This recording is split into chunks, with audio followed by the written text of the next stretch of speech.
We're back. This is Bethalto Today, our bi-weekly audio news magazine.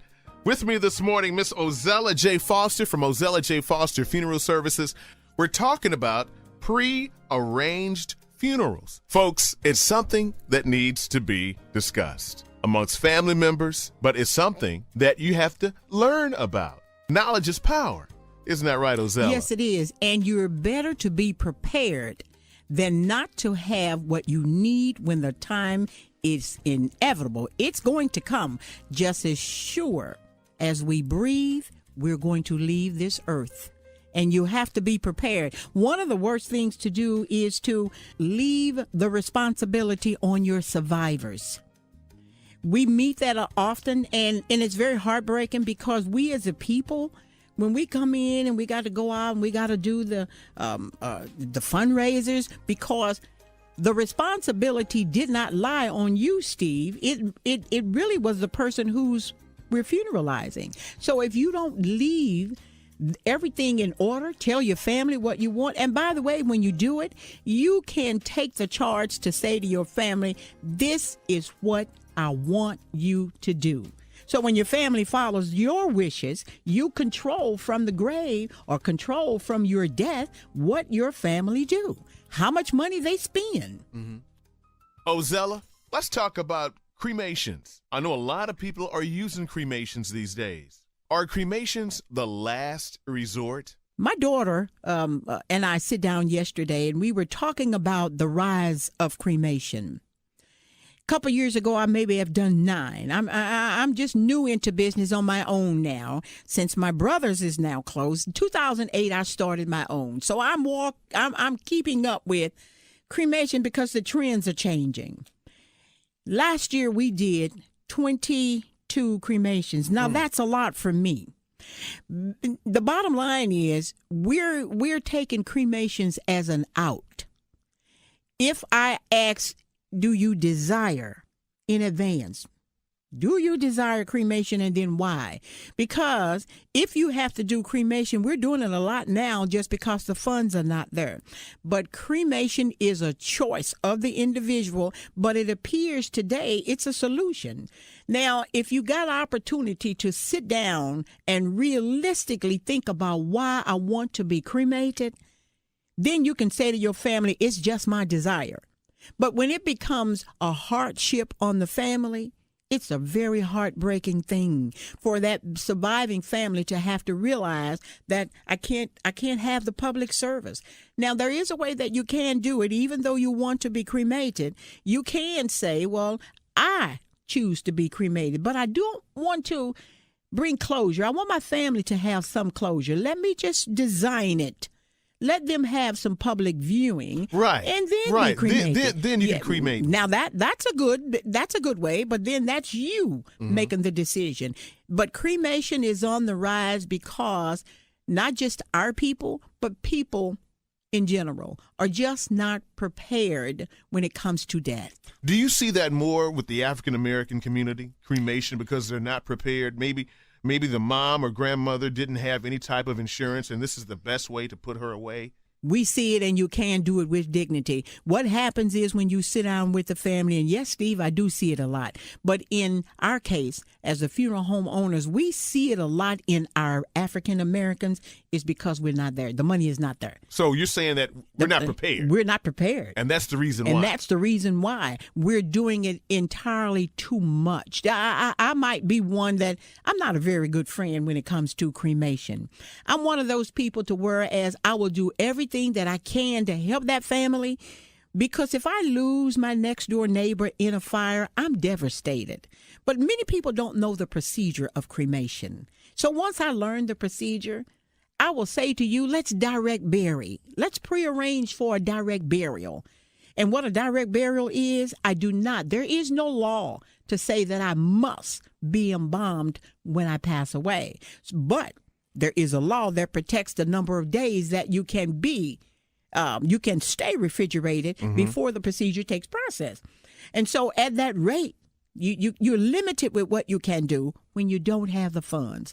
But direct bury is almost just as much as cremation. Now, you remember when James Brown had passed? Yeah. And I remember the story. I guess they held his body on ice for I don't know how many days now. How many months? But didn't they have the funeral first and then just kept him before they did a funeral? Right. Well, you can do that. Is that legal? It's legal if you can't. I won't say it's legal, but it's the process. There's nothing to say when I need to be in the ground. There's nothing written in Missouri laws. I don't see it in Missouri law. But if you hold that person, some refrigeration has to take place. But if that person is embalmed, you're just trying to make a decision to basically do the deposition on that person. By that I mean, what are you going to do with these remains? That pretty much is what we're trying to look at from the humane side of it. But it doesn't bring closure. One of the things that you can basically just know, if you don't have a purpose of where you're going to go, an idea of what you want to do when you die, there is no closure. You ever saw people go down the street sometimes, Steve, and they act like all their mental faculties are not there? Yes. When I worked with my brother on Grand, I saw that so much up and down Grand Avenue. And I used to wonder, what happened? What if that person, had to just see a family member, didn't know what they were going to do, didn't know how to bury him? What did that do to their mind? Let's prearrange it. You don't have to have $5,000. If you just say, well, I just want them to have a visitation. Okay, put away $3,000. Let them at least have that much. Some is better than none. That's and true. If you prearrange it, I can take them pay a little bit at a time. And if the funeral director knows that family, hey, today I got $20. Tomorrow I might have 50. Our conversation this morning is with the very informed Ozella J. Foster from Ozella J. Foster Funeral Services. Ozella, what happens if you pass before you actually pay off your prearranged funeral? I have to give you credit for every dime you've paid into it.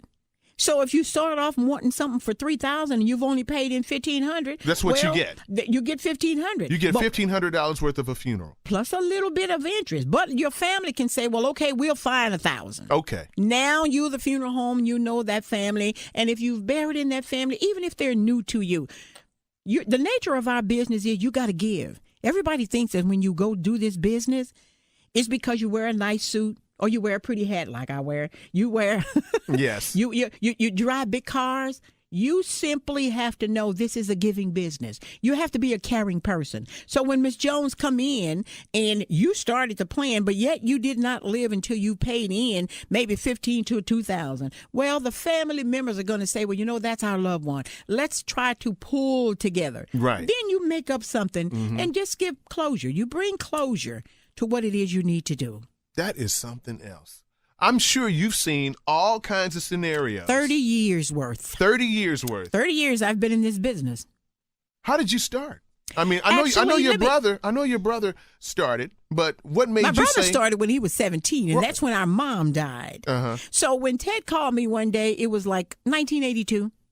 Come and help me. When he said come to help me, I started off making flowers. And so as a process of making the flowers, my first client up in there was someone, I'm a nurse by trade. Okay. That person was my client at Central Medical Center. Then I went from making flowers to writing up burial plans to being a licensed funeral director. But I was never the person on the outside. I was always the in-house funeral director. So as I made the funeral arrangements, my relationships with people throughout the community grew. Okay. So one of the blessings is that when my brothers went out, I was able to use the legacy. People call me, and the Lord he didn't leave me, because for the simple reason, when I started the business, I got my first funeral coming out of my house. Oh, wow. And so November 2008, I got my first service, and I've been okay since. I can see. All them diamonds and stuff you got on there. Hey, these just not. I'm just playing. I know.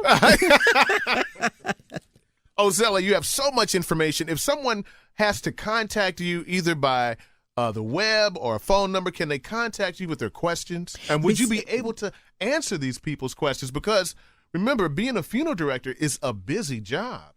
Being a funeral director is a busy job, but that is your job. If you walk into the building, yes, I can sit down with you. If you call 314-652-3305 and you say, I can't come, can you come to me? Being in the comforts of your home is better any day than being in a funeral business or a funeral home trying to make sensible decisions. Yes, I can. That's interesting. Our conversation this morning is with Miss Ozella J. Foster from Ozella J. Foster Funeral Services. Where's your address? What's your address? 3619 Finney, right off Grand and between Spring. 3619 Finney, St. Louis, Missouri, 63113. Thank you so very much, Ozella. Thanks for joining the show this morning. Oh, no, Much I thank success. you for letting me come. Oh, without a doubt, I had to bring you on. Wait. I got to tell you about this success. Go to the website, OzellaJFosterFH.net. Take a peep at what the Lord is about to do for us. This is Bethalto Today on Old School 955.